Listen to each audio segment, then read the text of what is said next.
Hello and welcome back to my page. You are very welcome here.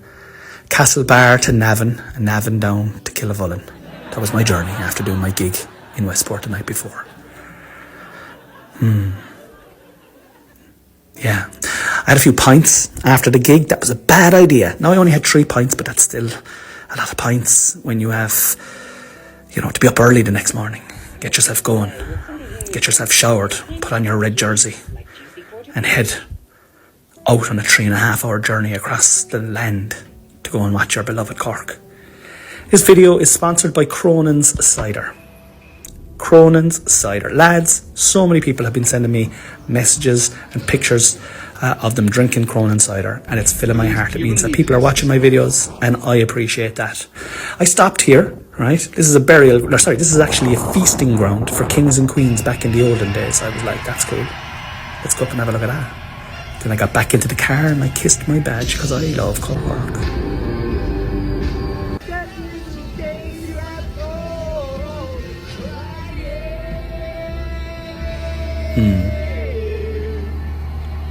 Thank you very much. Probably too late for me to be a rock star, I'd say, lads, is it?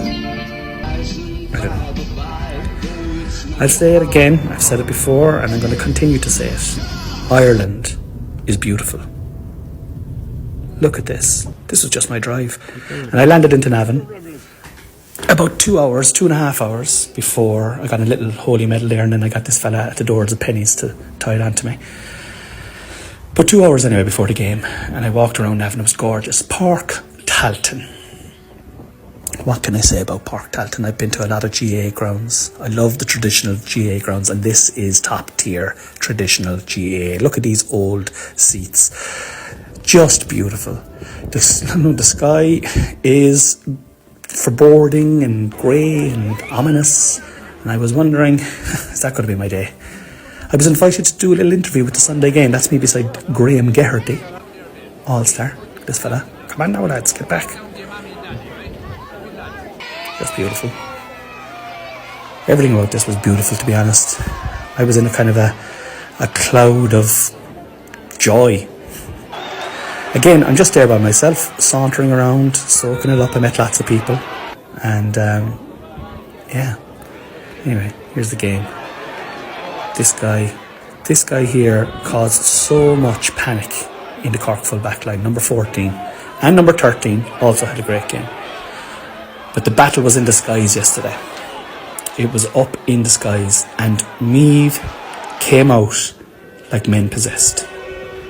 I did not know how to call this game. I really didn't. It was a big long layoff for Cork, and I think Meath had 2 or 3 weeks of a layoff as well. So it was hard to call. It was going to be hard to call. Cork had beaten Meath earlier in the year in the league. Look at number 14 here. Look at that. How do you mark that? Like, he gets caught for overcarrying here now, but like, you can just see the jeopardy that he brings. Here's the Skywalkers.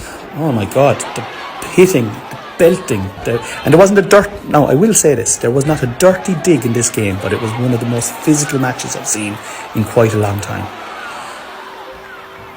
Great defending here by Cork. They get a bad rap, but they are unbelievable triers, Cork. And sometimes people say, oh, that's an awful thing to say, they're fierce triers. But this Cork team cannot. Oh, look, lovely goal chance here. Save. You got to take your chances, because if you don't, you're fucked. See this guy here now, right? I'm not going to give any names, right? But this is what Cork are lacking, in my opinion. They're lacking a marquee renegade forward. Now, this doesn't result in a score. It's actually some good defending, but this guy ended up with 5 points, and he was doing stuff that wasn't given to him by management. He was expressing himself within. Here's a great score. It's a great save, should I say. Another goal chance kind of begging for Cork. That's our second goal chance. But look at the defending here by the Meath pack. Just no way through. And breaking the ball. And here's the aforementioned number 12 over the bar. What I'm loving about the new rules is it does really lend itself to long kickouts. Okay, the short kickout was the death knell, in my opinion, of Gaelic football for a long time. But these long kickouts now, And it was, speaking of which, here's a long kick out that's broken down, and Cork come in, and here is a chance. We get a point out of this, right? But my point here is, this was Cork's purple patch in the whole game, and I think we scored 2 points in a row. 3 points in a row. But that's not good enough in a purple patch. 3 points in a game of football, it's not good enough. You know, you need to be more clinical. Lovely. The difference is they go forward. I think we're too lateral. I think Cork are too lateral. Over the bar. And we go backwards. Here is the Cronin side, or choose to be extraordinary moment of the match. A break by the wing back, tucks inside. The speed here, watch this for the shake. Lovely shimmy, back of the net. The crowd go wild. The kid gets thrown up in the stands there. Is it even a championship match if your team scores and a father doesn't fuck a child up into the sky? I don't think it is. I think technically you have to throw a child into the sky 2 or 3 times before a referee will say, yeah, that's a championship. Half time, a goal in it. Do you know what Meath did? They opened up the pitch at half time to all the kids, and it was fucking beautiful, lads. Honestly, it was beautiful. They were all in there kicking scores. So different to seeing matches, Gaelic football matches as opposed to hurling matches, you know. Just the kids, you'd never see kids at Cork football matches going in at half time with footballs, but you'll always see it with hurleys, and it was just interesting to see it. Different dynamic. The second half, I moved to the far side of the pitch. I said, look, I'm not going to be up in Talton Park again for quite some time, so let's see what it's like over here. I gave up my soft seat to stand, and that was a big mistake, because the heavens opened and shards of diamonds filtered down through the skies and descended upon our poor, wet, soggy heads. We were drenched. And Meath, to their eternal credit, did not leave the conditions stop them from taking an unassailable lead in the second half, and Cork were in fight back mode all the way through. Again, I want to take my cap off to Cork. The players tried really hard. We got two pointers in the second half that kept, I suppose it put a bit of a glass. Here's one of them. It kept a bit of a glass in. No, that's outside. That was 1 pointer. It's the rain. It kept us in touch. It kept us in touch. The 2 pointers have that. You know, they really have been, in my opinion, game changing this year. They keep teams in games, even though Cork were really not at the races in the second half.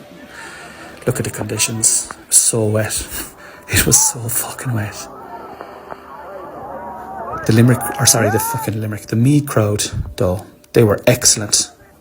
They've had a lot of pain over the last few years, and they are enjoying this new current crop, and they're emerging, and they look good.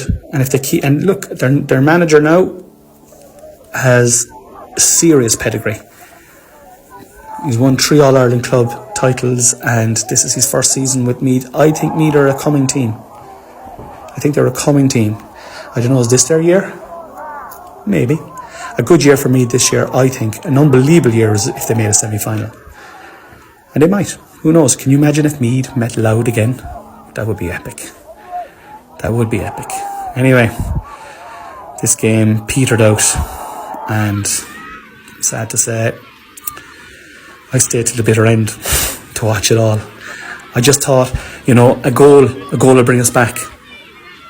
And there were chances, but we didn't get the goal.